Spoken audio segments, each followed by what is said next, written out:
Oo. So ito na mga kababayan, ako po mukhang may makakasuhan na naman si Laila de Lima. Katulad po mga kababayan sa ginawa ni Argo Bingot. Kung naalala niyo mga kababayan, si Argo Bingot ay confirm pong nakasuhan po. No? Ayun, Ma'am Chloe Nigel, maraming salamat sa iyong palipad. Thank you so much po. Confirm po mga kababayan na si Argo Bingot ay nakasuhan po dahil sa kanyang post patungkol kay Father Flavi at kay Dilima na ang sabi niya, nagtataka na daw siya at ano po bang relasyon meron ang dalawa at nagkantunan ba daw ito? Yun ang sabi ni Argo Bingot, mga kababayan, ni Jack Argota.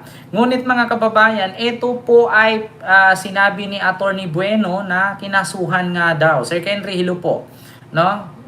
And kay Ma'am Norma Gutierrez, ayan, mega love shout out po. So, ngayon mga kababayan, may panibago na naman bang kakasuhan si Congresswoman Laila de Lima dahil sa mga kababayan pinagtawanan.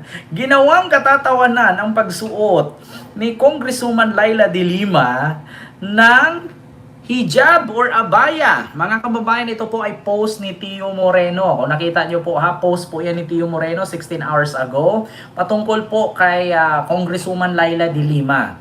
Ngayon mga kababayan, bakit nga po ba nasabi kong pinagtawanan? Kasi po mga kababayan, sa post po ni Tio Moreno, grabe po ang pambabastos kay Laila de Lima dito sa suot niyang hijab. Actually mga kababayan, paalala ko lang po sa inyo. Mga kababayan, according po sa batas, no? Kapag once na i-post mo ang mukha ng isang personalidad o isang tao, lalong-lalo na't wala namang kang pahintulot na i-post mo ang mukha niya at pagtawanan ka, kaso po yun. Pasok po yun sa cyber libel at ang cyber libel po sa Pilipinas ay crime. So ngayon mga kababayan, hindi po natin ismulin ang cyber libel, criminal case po yan. So ngayon mga kababayan, ako po'y natatawa, pasensya po Congresswoman Laila de Lima, matatawa din po talaga ako. Kahit sino naman po, matatawa dito sa post ni Tio Moreno. At dahil po dito, Congresswoman Laila de Lima, nasa sayo po yan kung gusto mo magsampa ng kaso laban sa kanya, maluwang naman po ang ating hukuman, maluwang naman po ang ating husgado. Pero mga kababayan, nakakatawa naman po kasi talaga. Bakit? Ito po, mga kababayan, nag-post po si Tio ng mukha ni Congresswoman Laila de Lima, pagsuot niya ng hijab, at saka yung logo ng House of Representatives. Sinali pa ang logo. Okay lang sana kung walang logo. Ngunit mga kababayan, nakalagay po kasi, tagpila ang tempered glass sa iPhone 17 Pro. Pro Max 1 terabyte cache. So ngayon mga kababayan, natatawa po ako. Kasi mga kababayan, bukod sa binastos ni Tio Moreno, si Congresswoman Laila de Lima, binastos niya rin po, no, ang mga kapatid nating Muslim. At saka sabi pa naman ni Tio Moreno mga kababayan, no, siya po ay self-proclaimed Muslim daw siya. Naku, pagkakaalam ko, walang baklang Muslim. Haram sa Muslim ang bakla. Kapag ginawa mo po yan ay ang kapalit po yan ay kamatayan, no? Walang baklang Muslim. Kamatayan po ang parusa. Haram po yan. So ngayon mga kababayan, natatawa din po ako kasi nga ang post kasi ni Tio Moreno, mukha ni de Lima na may logo ng House of Representatives habang nakasuot ito ng pang-Muslim or hijab. Sabi niya, tagpila ang tempered glass sa iPhone 17 Pro Max. Kasi ang ibig sabihin ni Tio Moreno dito mga kababayan, no, si Laila de Lima daw nagtitinda ng tempered glass. Nagtitinda ng mga case ng iPhone or cellphone, no?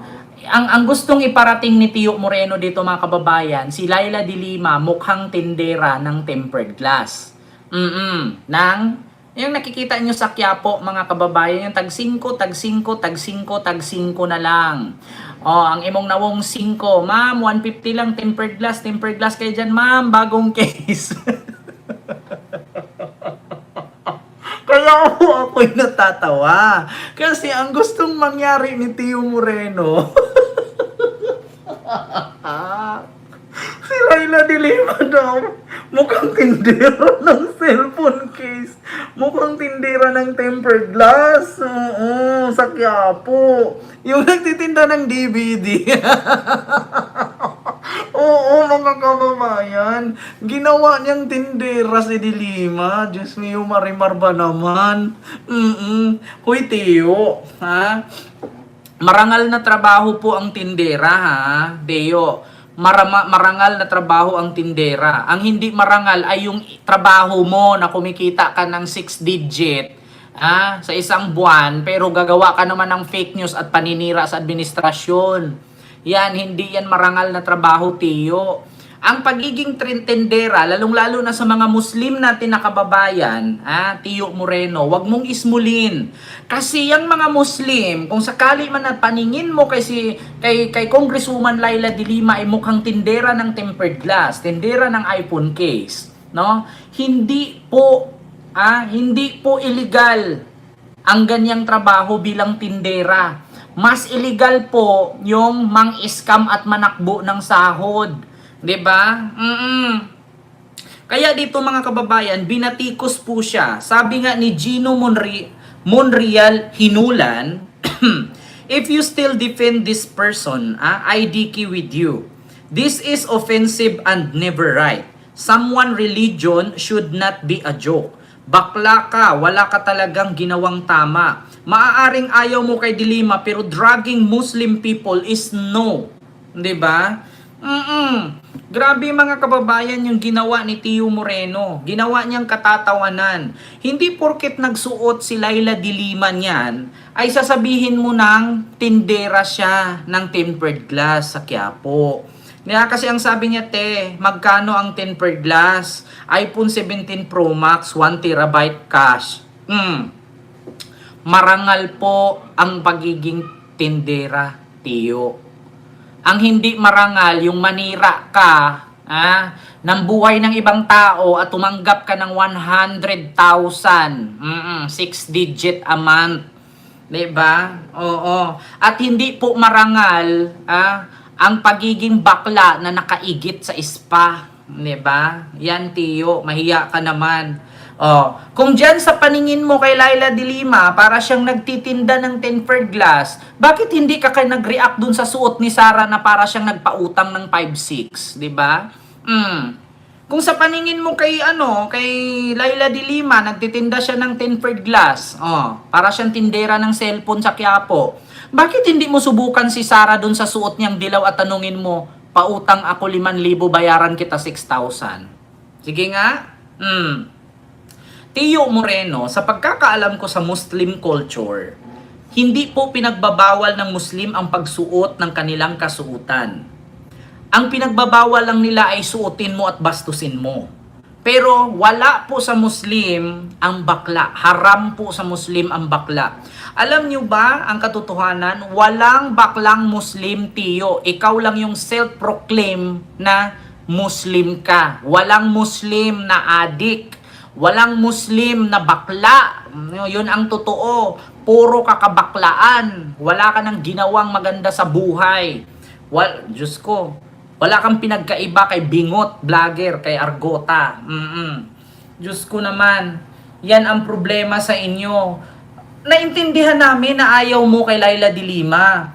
Pero ako, hindi ko sinasabing Muslim ako, pero yung tatay ko, pure-blooded Muslim. Ngunit lang, hindi lang kasal ang nanay at tatay ko, kaya hindi ako nag-convert ng Muslim. Ako ay nagpaka-Christian. No, aminado naman ako na part ako ng LGBT, pero hindi ko binababoy ang Muslim. No? At hindi ako self-proclaim Muslim. Pero kung tutuusin Muslim, ako kaya ang tatay ko pure-blooded Islam. Yan ang totoo. 'Di ba? Diyos mio, Marimar, Tio Moreno, ano nang pinaggagawa mo? 'Di ba? Kung sakali man ayaw mo kay Dilima, si Dilima ang babuyin mo. Pero yung ginamit mo, yung suot ng mga Muslim at sabihin mo, magkano ang tempered glass, nangiinsulto ka ba? Hindi porkit ang Muslim ay nagtitinda ng tempered glass sa Quiapo or ganyan ang kasuutan, ay bababuyin mo na. Alam mo bang may kaso yan, Tio? Pag ito nakarating sa Muslim community, lagot ka, ipaparating ko ito sa Muslim community ng Maynila kay Ma'am Sheila. O, Shaira ba yun? Sheila. Iparating ko talaga ito. Actually, mga kababayan, alam ko po, no, yung Muslim Affair Head, no, sa Manila, iparating ko ito, yung pambababoy mo sa kasuotang Muslim at pambababoy mo kay dating senator at ngayon Congresswoman Laila de Lima nang magkaroon ka ng leksyon. Iparating ko talaga ito, mga kababayan. At ngayon, alam ko na kumakalat na ito sa kakamping community, itong pambababoy mo kay Congresswoman Laila de Lima. Abangan mo yung consequences dito. Hindi to maganda, Tiyo, yung ginagawa mong yan. Hindi maganda yan. Binababoy mo yung tao. Doon na tayo sa ngalan na ayaw mo kay Congresswoman Laila de Lima. Sige, let's do it. Ayaw mo. Pero yung sa ngalan na ginamit mo yung sinuot niya, okay lang naman mag-post ka dyan ng ibang mukha ni de Lima eh. Pero yung gamitin mo yung kasuotan ng Muslim, talagang imi-message ko talaga dito, no, ang Muslim Affairs ng Manila, Head Muslim Affairs. Ipaparating ko talaga to doon. Actually, kilala ko siya kasi actually mga kababayan, dati noong ako ay vlogger pa ni Yorme Isko Moreno, nakasuporta din po yan sa aking channel, no? Ang isang head ng Muslim Affairs ng Maynila, na which is siya po ang nangunguna ngayon sa Muslim community sa Maynila, na which is yung nagpagawa si Yorme Isko ng libingan or Muslim cemetery sa Maynila. Siya po yung nag-inaugurate. So, isisend ko ito at ipapaalam ko doon sa mismong Muslim Affairs Head sa Maynila para mabigyan ng aksyon or mabigyan ng leksyon ang taong ito na pambababoy, mga kababayan, no, sa kasuotang Muslim or kasuotan ng mga kapatid nating Muslim at ang panliliit or aapak niya sa dignidad ng mga tinderang Muslim. 'Di ba? Kasi yung hijab nila ng Muslim is a sacred nila yan. Yes, totoo yan, Ma'am Elsie. Sir Jericel Puno, hello po. Totoo yan, mga kababayan, no? Wala namang pinagbawal na suotin mo ang kasuotan nila. Ang pinagbawal nila ay yung bastusin. Walang pinagbawal, kahit sino po na Kristiyano pwedeng sumuot niyan. Bilang pagrespeto at pag-celebrate, no, ng Eid Mubarak. Pero mga kababayan, kung gamitin mo yun sa pambababoy, katulad sa ginawa ni Tio Moreno, mga kababayan, ay good luck na lang. 'Di ba? Good luck na lang talaga. 'Di ba? So yun po yun mga kababayan, yung aking reaksyon, no, patungkol kay Tio Moreno.